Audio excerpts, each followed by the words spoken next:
सुप्रभात प्यारे बच्चों। आशा करता हूं आपने इन दो पाठों के आत्म परिचय और दिन जल्दी जल्दी ढलता है जो कवि हरिवंश राय बच्चन जी द्वारा रचित है, ये दोनों वीडियो आपने देखे होंगे, पाठ को आपने समझ लिया होगा। आज इस पाठ का प्रश्न अभ्यास, इस पर हम चर्चा करेंगे। इससे पहले कुछ दो सामान्य बातें। इस समय एक जो समस्या हम सब एक फेस कर रहे हैं, जो वर्तमान में पूरी दुनिया जिस संकट के दौर से गुजर रही है, उससे बचने के लिए और इस महामारी पर विजय पाने के लिए माननीय प्रधानमंत्री जी द्वारा जो दिए गए निर्देश हैं उनकी आप अनुपालना कर रहे होंगे और अपने घरों में अपने माता पिता के साथ में आप स्वस्थ हैं और इस समय का आप सदुपयोग कर रहे हैं, ऐसी मैं आप सबसे आशा करता हूं और परमपिता परमेश्वर से प्रार्थना करता हूं कि वो आप सभी को स्वस्थ रखें और जल्दी ही हम इस महामारी पर विजय पाएं। चलिए, कुछ प्रश्न जो एनसीईआरटी की टेक्स्ट बुक में दिए गए हैं, जो दोनों पाठ हमने पढ़े हैं, ये दोनों कविताएं आत्म परिचय और दिन जल्दी जल्दी ढलता है गीत, इनके जो प्रश्न यहाँ पर दिए हैं इसके बारे में थोड़ी सी चर्चा कर लेते हैं। इसके बाद में थोड़ी और अन्य चर्चाएं करेंगे। पहला प्रश्न है, कवि एक और जगजीवन का भार लिए घूमने की बात करता है और दूसरी ओर मैं कभी न जग का ध्यान किया करता हूं। विपरीत से लगने वाले इन कथनों का क्या आशय है? दो बातें हैं, कह रहे हैं। सबसे पहली लाइन में वो कहते हैं कि मैं जगजीवन का भार लिए फिरता हूं, फिर भी जीवन में प्यार लिए फिरता हूं। कर दिया किसी ने छूकर झंकृत जिनको मैं सांसों के दो तार लिए फिरता हूं। और बाद में जाके वो कह रहे हैं मैं कभी न जग का ध्यान किया करता हूं। ये दो बातें अलग सी हैं, इनका आशय क्या है? पहली जो लाइन है उसका आशय है मैं जगजीवन का भार लिए फिरता हूं।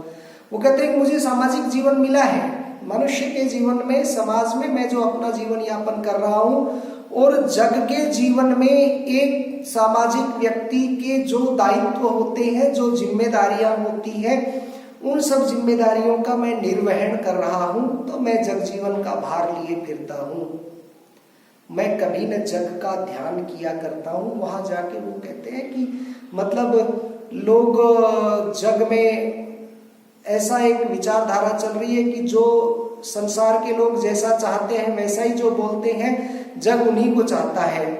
मैं जग की परवाह नहीं करता हूं, मैं तो अपने मन के जो भाव हैं उनको गीत बना करके गाता हूं, इसलिए मैं जग का ध्यान नहीं रखता हूं। ये दो बातें हैं और दोनों विपरीत बातें हैं, लेकिन दोनों का आशय बिल्कुल स्पष्ट है। एक तरफ जहां कवि अपने सामाजिक दायित्वों और जिम्मेदारियों के निर्वहन की बात करते हैं, तो दूसरी तरफ अपने हृदय के उद्गारों का, अपने मन के गीतों को बिना किसी की परवाह किए गाए जाने की बात करते हैं। दूसरा प्रश्न है, जहां पर दाना रहते हैं वहीं नादान भी होते हैं, कवि ने ऐसा क्यों कहा होगा? देखिए, समाज में लोग रहते हैं और आपने एक शब्द सुना होगा, सांसारिक माया मोह। व्यक्ति अपनी उदर पूर्ति के लिए उसी तरफ ध्यान केंद्रित रखता है जहां उसको पेट भरने के लिए कुछ संसाधन, कुछ सामग्री मिलती है। दाना मतलब पेट भरने के लिए जो भी सामग्री मिल रही है।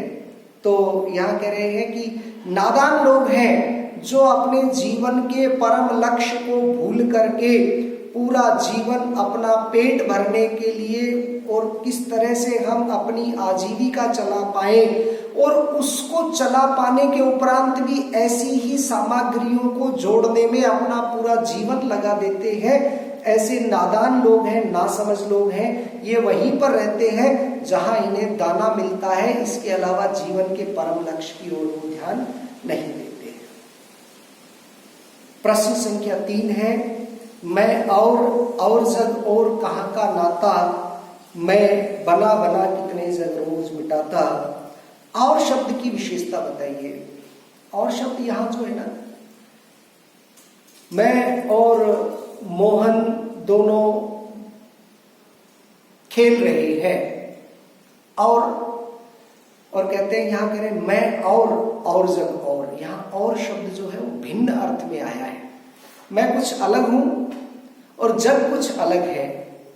जग जिस चीज को प्राप्त करने में अपना पूरा जीवन लगा देता है, मैं उस चीज के लिए उस चीज को सिरे से खारिज कर देता हूं, उसको पहले ही कदम से ठुकरा देता हूं। यहां और शब्द की विशेषता ये है।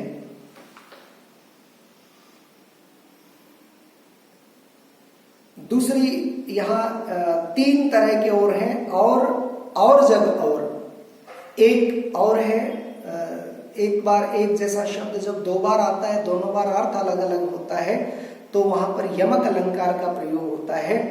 यहाँ तीन जो और आए हैं, उन तीन और में से दो और का अर्थ भिन्न है और एक और का अर्थ है जो हम सामान्य और लेते हैं किसी दूसरी चीज को जोड़ने के लिए।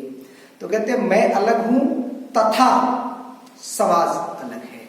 तो यहाँ और शब्द दो बार आया है, दो बार अर्थ अलग अलग है, इसलिए यहाँ पर यमक अलंकार भी है।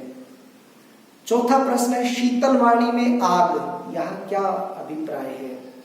कवि का कहने का अभिप्राय है कि यद्यपि मेरे जो गीत है उसमें मेरे भाव ओजस्वी नहीं है, गीतों के शब्द इस प्रकार के हैं जो श्रुति मधुर है, सुनने में मीठे लगने वाले हैं, शीतल वाणी है, लेकिन मेरी वाणी में मेरे हृदय की आग उजागर होती है।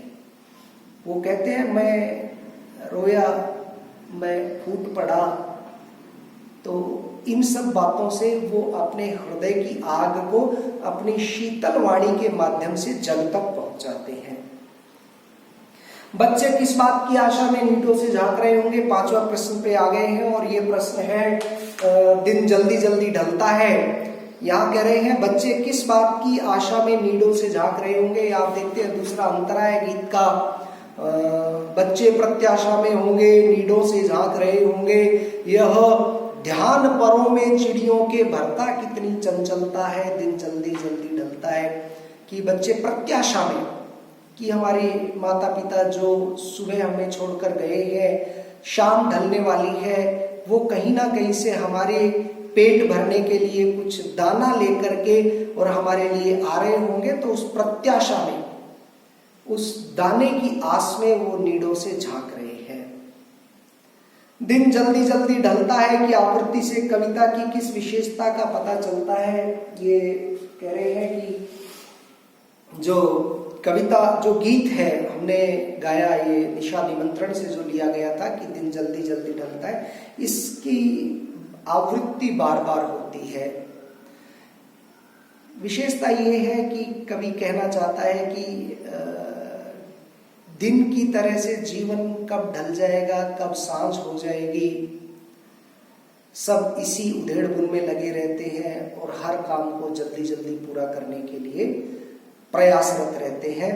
लेकिन मैं इस हेतु कि कब जीवन समाप्त हो जाएगा और जीवन को समाप्त करने से पहले मैं ये भी कर लूं, वो भी कर लूं, इसे भी पालूं, उसे भी पालूं, इस तरह की मेरी कोई लालसा नहीं है। मैं मस्ती से अपना जीवन यापन करता हूं। थोड़ी सी बात मैं बता दूं, जिस दिन पाठ्यक्रम के बारे में हमने चर्चा की थी, जो आपकी ये पाठ्य पुस्तक है आरोह भाग 2, इसमें 2 भाग हैं, गद्य भाग और पद्य भाग। हमने पद्य भाग शुरू किया है। पद्य भाग में से जो प्रश्न आते हैं वो किस तरह के आते हैं? पहला एक होता है पठित पद्यांश आपको दिया जाएगा, उसमें से प्रश्न पूछे जाएंगे। दूसरा होगा जो पाठों की जो पाठ्य वस्तु है उससे संबंधित प्रश्न होंगे, वो पूछे जाएंगे। और तीसरा काव्य सौंदर्य के बारे में प्रश्न पूछे जाएंगे, जिसमें भाव सौंदर्य और शिल्प सौंदर्य की व्याख्या करनी है। तो ये भाव सौंदर्य और शिल्प सौंदर्य आपको किस प्रकार से लिखना है, ये आगे के पाठों में आपको बताया जाएगा। आज का ये पाठ इतना ही है। आपको ये बताया जाता है कि ये जो भी प्रश्न अभ्यास आपको करवा दिए गए हैं। ये जब भी आपके पास नोटबुक उपलब्ध हो, आप उस नोटबुक में इन प्रश्नों के उत्तर जरूर लिखें। यदि आपको कोई संदेह, कोई संशय है तो आप फोन करके आप मुझसे संपर्क करें और आपके संशयों का निवारण किया जाएगा। एक बार फिर से मैं आपके स्वस्थ रहने की कामना करते हुए आपसे आशा करता हूं कि आप घर में रहेंगे और अपने माता पिता के निर्देशन में अपनी पढ़ाई को जारी रखेंगे और लॉकडाउन के नियमों का पालन करेंगे। धन्यवाद।